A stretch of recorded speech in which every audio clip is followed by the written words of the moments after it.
Bonjour à toutes et à tous. Aujourd'hui je vais vous parler sûrement du tracteur français le plus puissant et le plus innovant jamais produit. Aujourd'hui on va parler bien sûr des tracteurs Bima.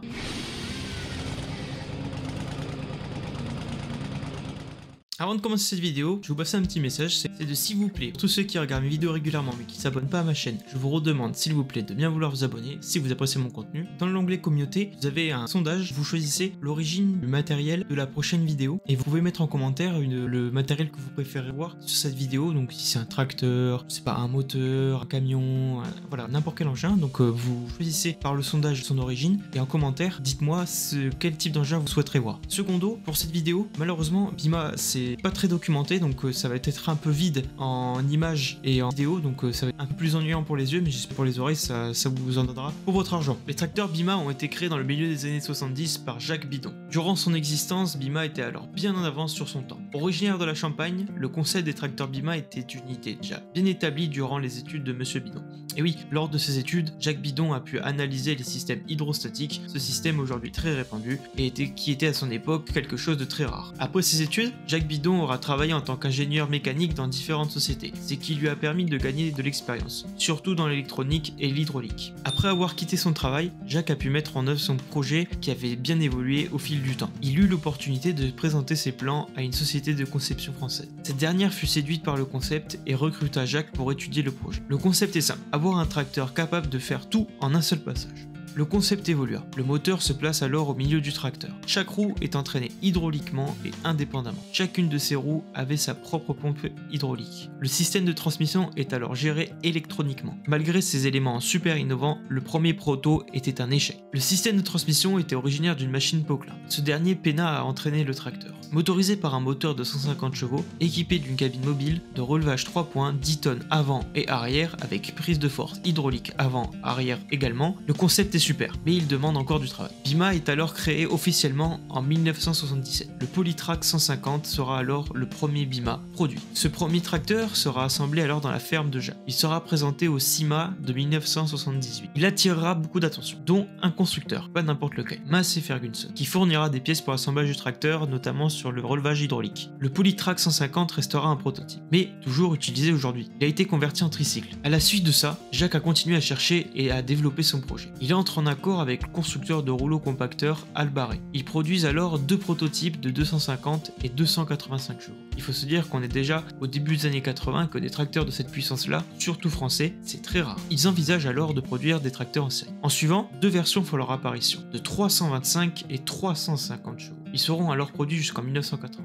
Bien sûr, comme pour nos géants de la Bavière et nos monstres canadiens, ces tracteurs seront produits à la carte et en faible quantité. Il est donc difficile de définir des modèles propres pour Bima. On sait qu'ils seront motorisés par des moteurs Mercedes, Cummins et même Fiat. Malheureusement, les tracteurs Bima étaient secondaires pour l'usine d'Albaré. En plus de ça, Albaré fit face à des difficultés et pour en finir, Caterpillar racheta Albaré. Le pauvre Jacques se retrouve sans site de production. Caterpillar n'étant pas intéressé par le projet, Jacques se remit en selle pour trouver un autre moyen de produire ces tracteurs.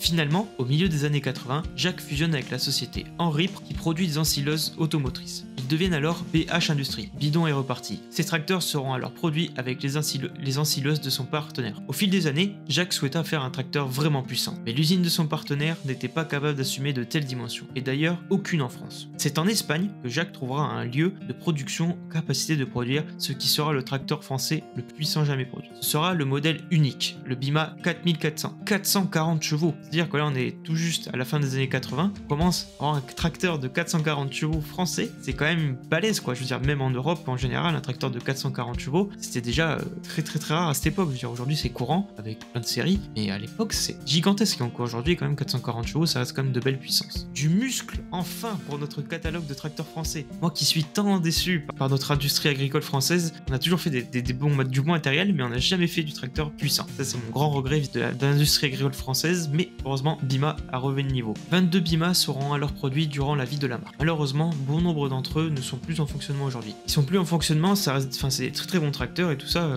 Ils ont bien réussi à optimiser les systèmes hydrauliques, à tout ça selon les forums. Ils ont quand même très bien évolué les tracteurs Bima au fil des années de production. Mais en fait, le problème c'est que les pièces sont uniques et spécifiques pour la plupart des tracteurs, que du coup en fait ça les a voués à ne plus exister au fil des années avec la déperdition de Bima. Certains passionnés, je relaye un lien d'ailleurs sur un forum, sur une page d'un forum forum où il y a des gens qui parlent de leur propre Bima et de Bima sur ces termes techniques. Il y a les refonds qui réussissent à adapter des pièces plus récentes sur leur vieux coucou. Ça, c'est super intéressant. N'hésitez pas à regarder la description pour aller sur ce lien et lire les pages de ce forum. Très intéressant pour ceux qui sont passionnés par ça. Bima, elle n'aura alors pas continué sa production, sûrement pour des raisons de difficultés financières, car des tracteurs aussi spécifiques ne se vendent pas facilement. Finalement, Bima sera le seul constructeur français ayant proposé d'aussi grande puissance et autant d'innovation, et en plus de ça, dans des années qui ne sont pas trop vouées à ce genre d'options. Donc voilà, bah écoutez, c'était tout pour cette première vidéo sur un constructeur français. Bon, je suis très fier d'avoir eu ça. Franchement, bravo à ce monsieur Jacques Bidon d'avoir fait des tracteurs